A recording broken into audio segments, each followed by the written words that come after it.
చిచే వాళ్ళు ఆడవాళ్ళండి అత్తయ్య. ఆడజన్మలు ఎత్తిన పిశాచాలు వాళ్ళు. మన ఇంటికి పట్టిన దరిద్రాలు ఇల్లు ఇదిగా ఆడోళ్ళు అయిపోయి బతికిపోయారు కానీ లేత మిమ్మల్ని ఇద్దరిని ఈ పాటికి మొక్కల కింద నరికి తవి పాత్ర వేసుకోండి అంతే. మీరు ఊరికి అభండాలు వేస్తున్నారు. మేము మారిపోయామని చెప్పాను కదా. కుక్కతో మీ బుద్ధి రెండు ఒకటే. అవి ఎప్పటికీ మారు. ఏం కైలతో మాట్లాడి అత్తయ్య ఈడ్చి బయటికి తోసాక.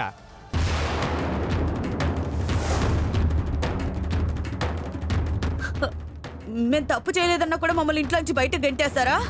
ఇదే న్యాయం? ఇదేనా రాజా వారి కుటుంబం? ఏయ్, ఆయన పేరు పలకడానికి కూడా నీకు అర్హత లేదు.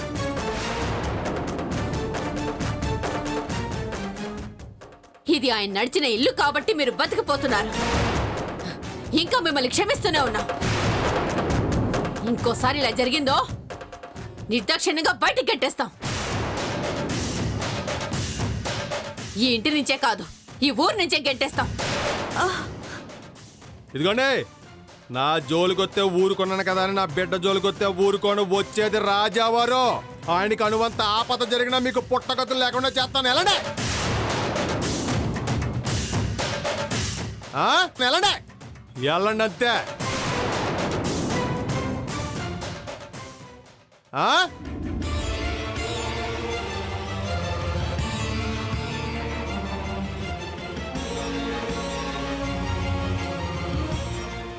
చాలా థ్యాంక్స్ అమ్మా. నే రుణం ఈ జన్మలో తీర్చుకోలేను నేను. ఈ ఇంటికి మొత్తం ఇంటికే వెలుగునిచ్చే సూర్యుడినే కాపాడావు నువ్వు. రెండు చేతులెత్తి దండం పెట్టాలి నీకు నేను. అయ్యో అన్నయ్య, నేనే మీ రుణం తీర్చుకున్నాను. కూలి పనులకు వెళ్లేదాన్ని కాలేజీకి పంపించి చదివించారు. మీ మంచితనాన్ని ఎలా మర్చిపోతానన్నయ్య? నీ చదువుకి నాయుడు బావ ఆదుకున్నాడమ్మా. నీ పెళ్లికి నేను ఆదుకుంటానమ్మా. వెళ్ళొస్తానమ్మా. వెళ్ళిరామ్మా. థ్యాంక్స్ సరోజా. జాతకెళ్ళమ్మా, వెళ్ళరమ్మా. మనం చేసిన మంచి చెడులే మన వెంటొస్తాయంటారు. ఆ రోజు నువ్వు చేసిన మంచు పనే ఈ రోజు నీ బిడ్డను కాపాడింది నాయుడు బావా. బయటోరు అత్తయ్య, ఆ మంచితనం నాకు ఎక్కడి నుంచి వచ్చింది? రాజావారి నుంచే కదా. నా మంచితనం కదా అత్తయ్య రాజావారిని కాపాడింది. రాజావారే ఆయనే కాపాడుకున్నారు. ఏది ఏవైనా మనం ఇంకా జాగ్రత్తగా ఉండాలి. వాళ్ళకి నిజం తెలిసిపోయింది. ఆయన ఈ అన్నాళ్ళు అత్తయ్య, ఈ అన్నాళ్ళు ఇలాగా వాళ్ళకి భయపడతా ఉంటాం. వాళ్ళని ఈ ఇంటి నుంచి గెంటెత్తే పీడ పోద్ది కదా. దేనికైనా టైం రావాలి నాయుడు బావా. అందాక ఓపిక పట్టాలి.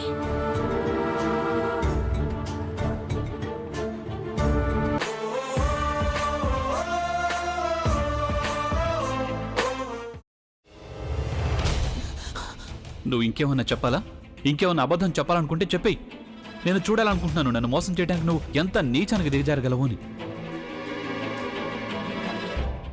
ఎందుకు ఆలియా, ఎందుకు నువ్వు ఇలా చేసావు? నీకు తెలుసు కదా నానమ్మ తర్వాత నీ ఒక్కదానిని కదా నేను పూర్తిగా నమ్మేది. ఏమన్నావు నువ్వు? ఈ మధ్య అన్నిటినీ మర్చిపోతున్నావా? అది చాలు. వాటిలో ఉన్న శక్తి విషయాన్ని గ్రహించి మనకు వివరిస్తాయి.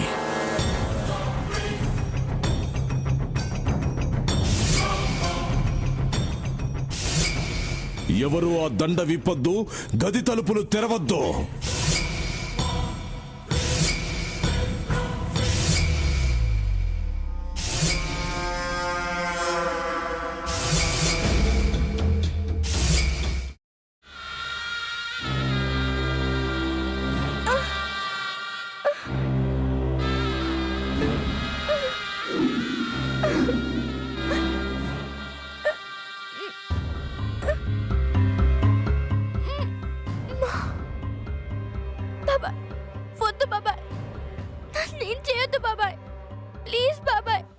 నీకు నిజం తెలిసినప్పుడే నా ఆలోచనలో నువ్వు చచ్చిపోయావు.